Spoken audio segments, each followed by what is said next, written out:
Assalamualaikum warahmatullahi wabarakatuh. Perkenalkan, nama saya Nadib Diolhak, NPM 3213111015, Prodi D3 Sistem Informasi. Di sini saya akan mengerjakan tugas mata kuliah Pancasila. Soal yang pertama adalah jelaskan sejarah Pancasila dari perumusan hingga disahkan menjadi dasar negara. Yaitu Pancasila adalah dasar filsafat negara Indonesia. Sejarah Pancasila dimulai pada masa kemerdekaan Indonesia. Berikut ini adalah penjelasan mengenai sejarah Pancasila dari perumusan hingga disahkan menjadi dasar negara.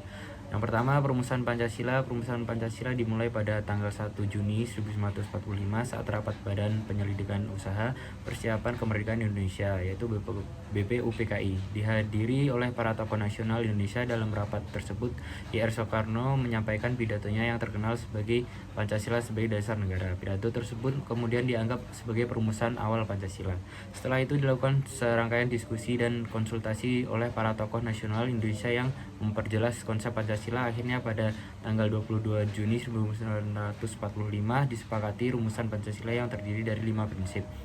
Kedua, perumusan dan penyempurnaan Pancasila. Pembahasan tersebut setelah rumusan Pancasila disepakati, dilakukan pembahasan dan penyempurnaan lebih lanjut. Pada tanggal 18 Agustus 1945, Panitia Persiapan Kemerdekaan Indonesia (PPKI) dibentuk untuk menyusun naskah proklamasi kemerdekaan Indonesia dan melengkapi rumusan Pancasila. Pada tanggal 18 Agustus 1945, PPKI menambahkan kata ketuhanan yang Maha Esa sebagai prinsip pertama Pancasila. 3. Pengesahan Pancasila. Pancasila kemudian dijadikan dasar filsafat negara Indonesia dalam pembukaan UUD 1945 pada tanggal 18 Agustus 1945.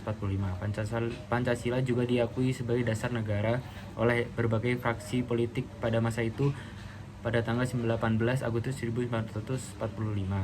PPKI secara resmi menyetujui naskah proklamasi kemerdekaan Indonesia yang memuat Pancasila sebagai dasar negara.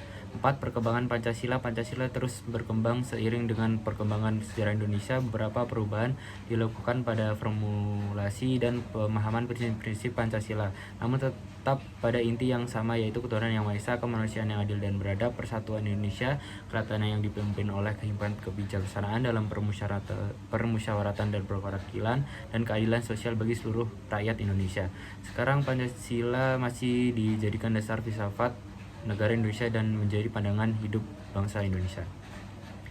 Yang kedua, berikan 3 contoh implementasi sikap yang mencerminkan nilai-nilai Pancasila oleh generasi muda, yaitu terhadap berbagai contoh implementasi sikap yang mencerminkan nilai Pancasila, yaitu yang pertama, menghargai keberagaman dan kerukunan antar umat beragama. Generasi muda dapat menunjukkan sikap ini dengan berpartisipasi dalam kegiatan lintas agama dan kebudayaan. Yang kedua, memiliki semangat kebersamaan dan gotong royong. Sikap gotong royong adalah salah satu nilai Pancasila yang sangat penting. Generasi muda dapat menunjukkan sikap ini dengan mengambil inisiatif untuk membantu orang lain dalam kegiatan sosial maupun bencana alam. Yang ketiga, memiliki rasa cinta tanah air dan nasionalisme yang tinggi. Pancasila menempatkan nasionalisme sebagai salah satu nilai penting dalam kehidupan berbangsa dan bernegara.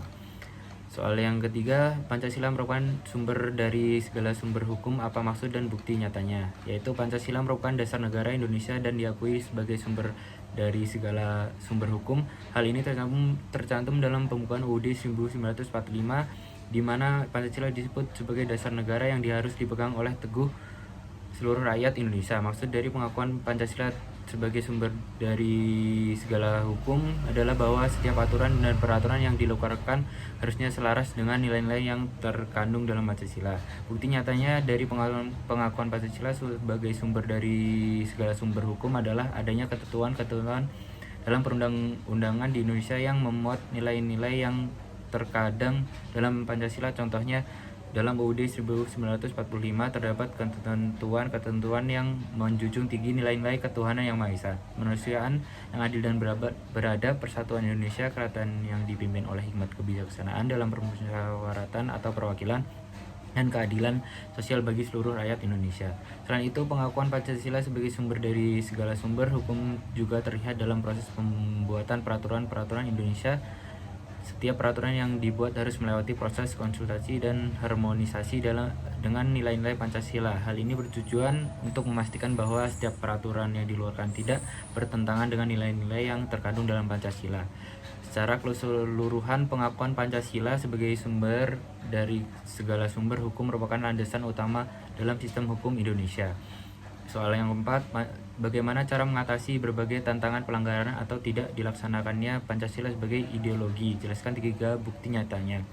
Yaitu Pancasila sebagai ideologi negara, Indonesia memiliki nilai-nilai yang sangat penting untuk dipertahankan dan dilaksanakan. Yaitu yang pertama, penegakan hukum yang tegas. Pemerintah harus menegakkan hukum yang tegas terhadap pelanggaran hak asasi manusia, korupsi, dan intoleransi agama. Contohnya adalah kasus penganiayaan terhadap aktivis HAM di Papua pada 2019. Dalam kasus ini kepolisian telah menangkap dan menahan pelaku serta menuntut mereka di pengadilan.